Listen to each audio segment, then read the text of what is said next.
House flipping, much like real estate investing in general, is all about leverage. You know, when you buy a rental property and you put a whole bunch of money down to acquire that asset that will hopefully make you more money in the long run, you're leveraging money in order to get that asset. When you work a 9 to 5, you go in every week, you get a paycheck every week, you're trading in your time to get that money. And so in house flipping, you're leveraging a few things. You're leveraging money to acquire the property or the loan, obviously. You're leveraging time, the time that it takes to get the project done. You're paying a lot of interest if you're using a hard money loan every day that you hold these properties. And you're leveraging labor as well. You're leveraging the labor of other people that you hire to go and get the stuff done in a quick and efficient manner.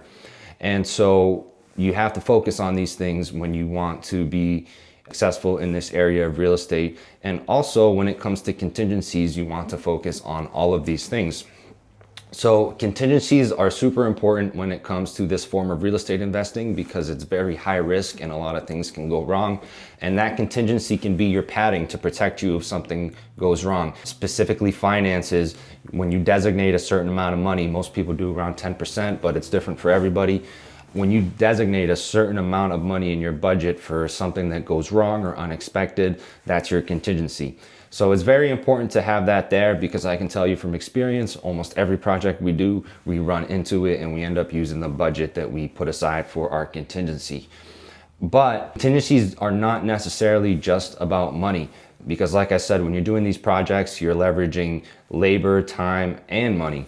And so you want to have a contingency to cover your money side of things, but also you want to have contingencies for time. You know, when you make your schedule for these projects, before you start the projects, you want to leave a little bit of a buffer in there for when sometimes things do get delayed and there's nothing you can do about it, or stuff that happened unexpectedly costs you a little bit of extra time, things of that nature.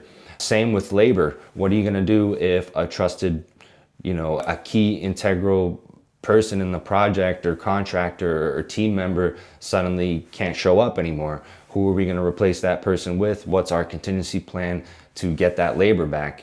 So there needs to be contingencies in all these areas. Not that you're going to be able to prepare and protect yourself against anything, but just to add a little bit more predictability to an already oftentimes highly unpredictable form of investing. Again, just because of the risk.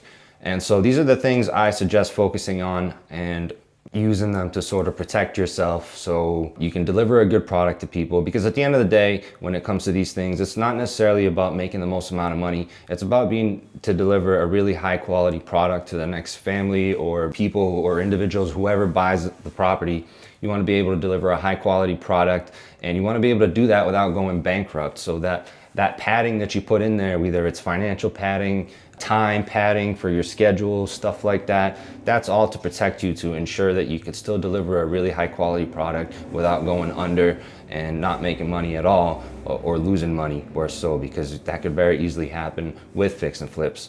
So that's been my experience. I hope this has been helpful for you guys. If you have any specific questions, definitely send me a message either on here or on Instagram, social media. I appreciate your support on the page. Please like, comment, and subscribe. All your support means the world. Thank you guys for watching.